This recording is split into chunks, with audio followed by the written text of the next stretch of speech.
Hey guys, and welcome back to my channel where I teach you to learn how to cope and remind you that you are not alone. So I don't know about you, but I spend the vast majority of my days sitting at a desk. Be it at home, here, or at school, I'm sitting at a desk as well. Sometimes hours go by and I don't even realize it. So that is why in today's video we are going to be talking about self-care that you can do while sitting at your desk.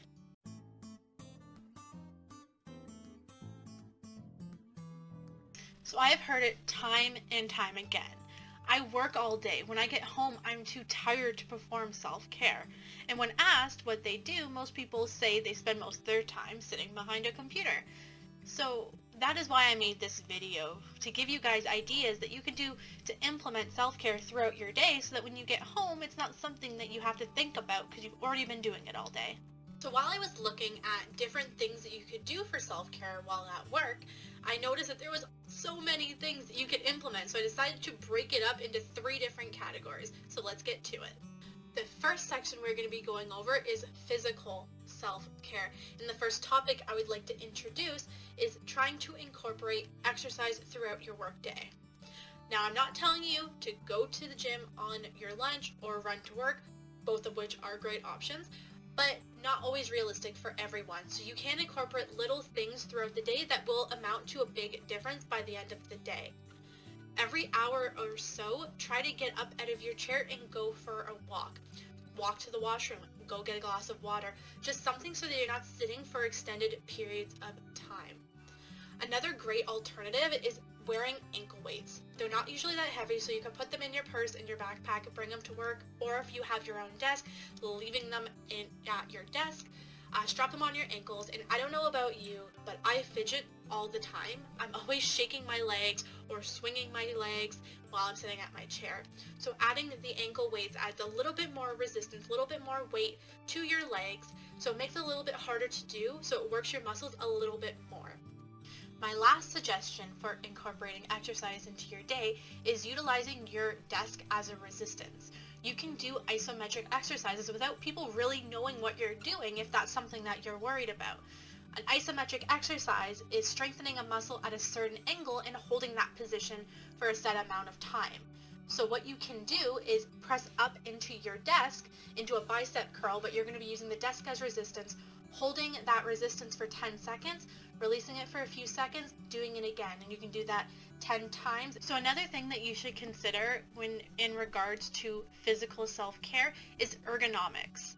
So your chair should be in a position in which your hips and your knees are at a 90-degree angle.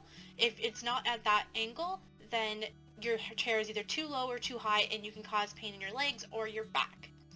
Your monitor should also be at eye level. You should not be leaning forward, extending back, because that's going to put strain on your neck. It should be in a neutral position. These are little things that you can change that will make a drastic impact on how your body feels at the end of the day. So on to section 2, which is nutritional self-care. How many of you guys stop and get a breakfast sandwich and a coffee on your way to work and then buy something at the cafeteria on lunch? I used to do this every shift when I worked on the hospital, and it was not only horrible money-wise, but it was so bad health-wise. What you can do is simply just pack a lunch. The night before, if you can't do it in the morning, put some healthy food in there, bring some healthy snacks. I used to snack all day long, and my snack of choice was Doritos. I would go through at least 1 bag a day, sometimes 2. I don't want to talk about it, but now I always have cut up apples or like huge bags of almonds sitting at my desk. So that way, if I need something quick and easy, I can just grab it and go. So the next thing we're going to be talking about is water consumption. And I know we hear this all the time that we have to drink more water, but it's true. The vast majority of us don't drink anywhere near as much as we are supposed to.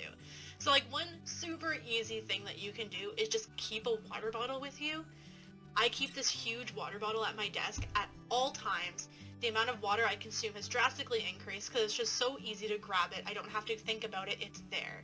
The last thing I'm going to mention in this section is if you're feeling anxious, overwhelmed, or just not having the best day, something that you can do is just go make yourself a hot beverage. Tea, coffee, hot chocolate, it doesn't matter. Hot beverages help calm nerves, so just take a minute for yourself, grab a hot beverage, have a drink, pull yourself together, and then continue on with your day. So on to the third and final section, mental self-care. One of the hardest things to do is to change your mind when it is determined that you are not going to have a good day. Changing your mood takes work. So I'm going to share with you some tips and tricks to help you elevate your mood and keep you in your happy place. Use affirmations. I love affirmations. I use them all day long. You do not need to say them out loud for them to be powerful. You can say them in your head over and over, and they will still be so powerful.